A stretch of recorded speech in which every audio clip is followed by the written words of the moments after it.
Alright, we're going to record these videos, and this is actually in my small hanger. This is EK's Revenge. It's a gold 1 hanger. As you can see, not a lot of victories. Done some decent damage. Um, Hanger-wise, we're looking at the Quinn, the Fenner, the Nightingale, the June, the Griffin, of course the Arthur. On the Griffin, it's a mixed bag. I'm waiting for my Scorpion so I can replace the Griffin. Um, the June is a good bot for Gold League. It doesn't work so successful above Expert. You have to really play it special. Elquin, I just got for free. Leveled her up to 7. Threw all my sparks on there. Let's go see if we can make a difference. Um, Other than that, it's a pretty straightforward hanger. Nothing's beefed up. Nothing's monster. This is a pretty much a win or lose hanger. This hanger is completely free. I've only spent I think I spent $4.99 on this account one time to buy a Fujin. So this is like I said, a free to play account. It is Gold 1. I play it once a week if I'm lucky. So we'll drop in, kind of hoping for a decent match for you guys.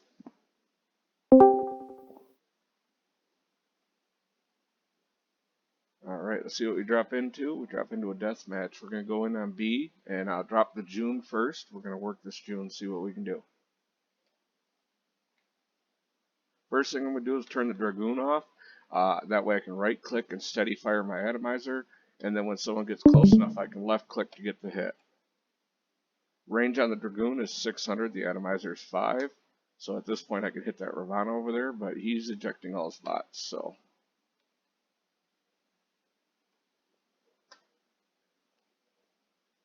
Big thing about the game, staying battlefield aware. The people dropping, that's just crap.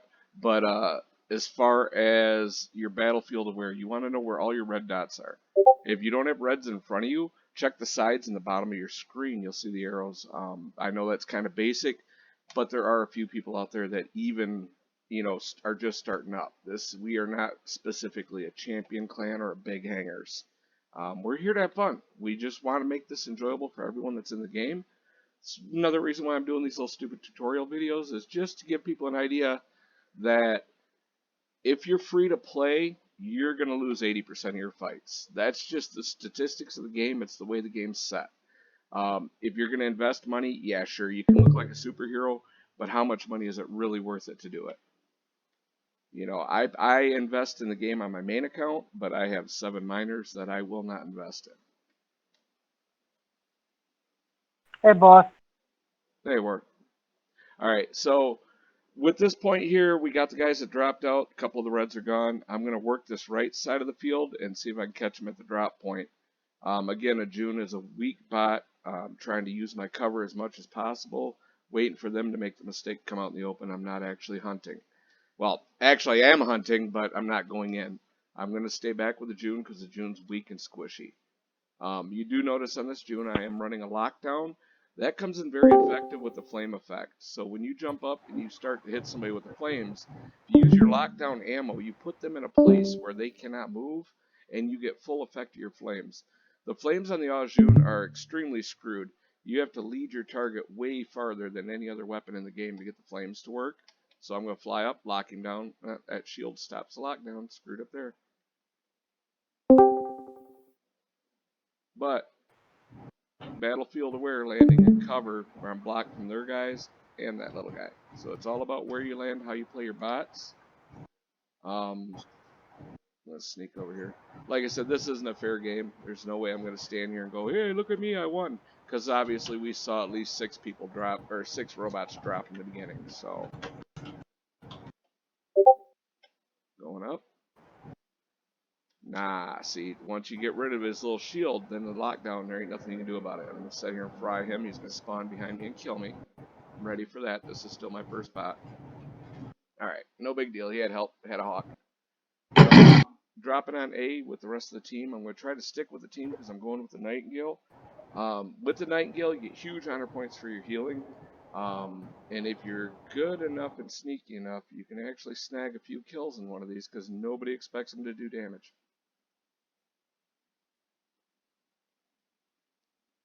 As soon as that hawk goes down, we're going to be on him like white on rice.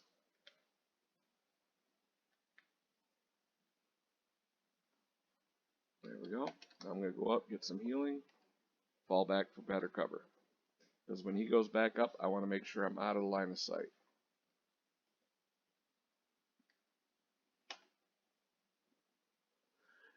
Chose to land because it is the ideal cover spot. I wasn't sure if I'd make it up to the hill to help those guys.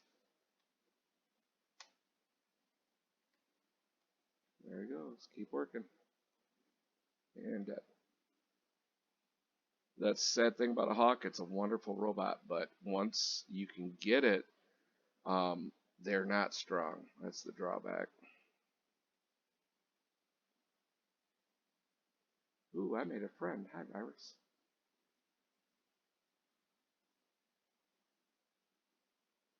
I'm just going to sit here and annoy the piss out of him with suppression. Gives you something to do.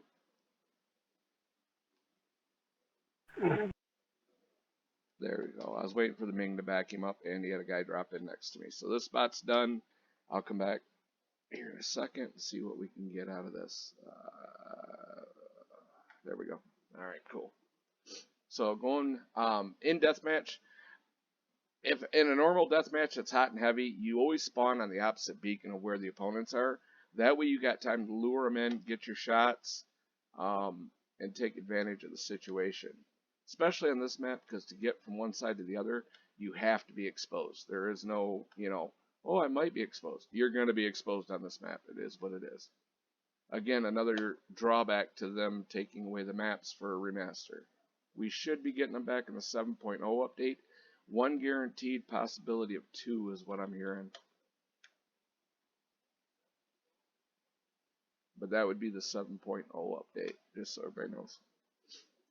Alright, so we're going to drop back on C. There's a guy over here with his back to us. I got this little crap Quinn. Let's see if we can do some damage. Never mind, he's playing with an Arthur. He's got friends. But again, you're going to target lock someone because this does require lock on for these weapons to work.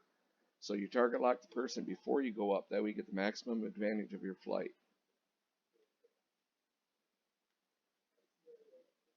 Dropping in like that. These weapons are so minuscule to that Arthur, he's not going to notice us for a few minutes. We should be able to empty a full clip. Never mind. The other Arthur died. Our distraction is gone, Captain. So I'm going to target lock on this Arthur. We're going to go back up. We're going to start hammering from behind. He has acknowledged that we're useless, so we'll on him. We're going to take advantage of that situation.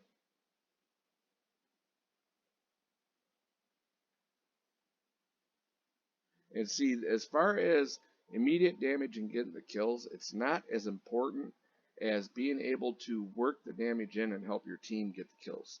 Yeah, it's great to be able to say I got 16 kills, blah, blah, blah.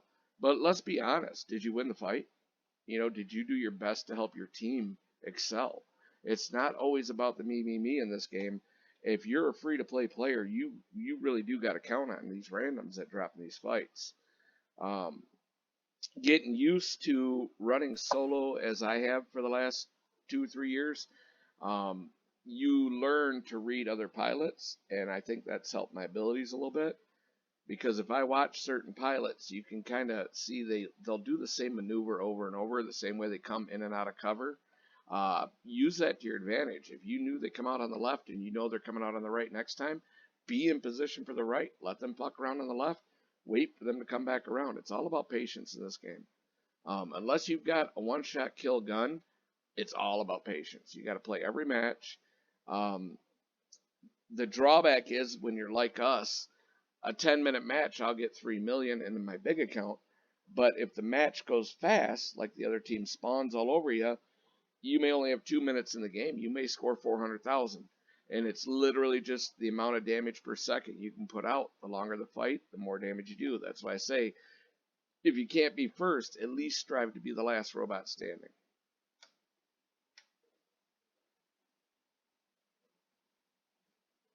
Is your video over yet? Nope. I got just a minute more.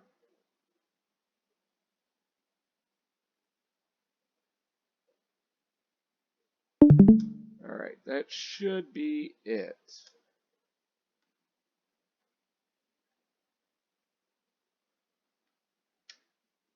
Drawback to that fight, I screwed up. I should have dropped my Arthur, even if it meant ejecting from the Quinn. because with the Arthur you get bonus honor points and it puts you higher in the placings. If I would have dropped my Arthur, it would have got me close to 4th place. So it ain't a huge increase, but it's free experience if you drop it. So as soon as if you know the match is in your favor, you're gonna win. My advice would be drop out of whatever bot you're running. Make sure you get that Titan on the field. So I'll close this video out with I hope everyone has a great day and wait for the next one.